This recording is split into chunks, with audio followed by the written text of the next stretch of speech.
lahat ng supporters ko, maraming salamat po. You've been with me through so many chapters of my life.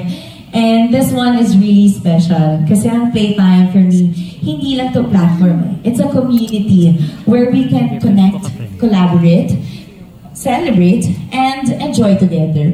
And syempre, marami pa po tayong aabangan ng mga exciting features, mga content collaborations, and many ways to play, to win, and to share happiness online.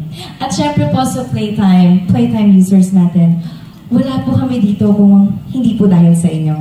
Kayo po ang heartbeat ng platform na ito. And I'm so excited to grow and enjoy with you guys. Together, let's make every moment of Playtime memorable. Playtime na! Playtime na! Thank you so much kasi excited mo kaming lahat dito for you to be here with Playtime. And you know, I know that everyone here is just as looking forward to everything that you will be doing with Playtime. Ay nako, alam nyo, I know marami kayong mga tanong na gustong tanungin sa ating new endorser today. And now that we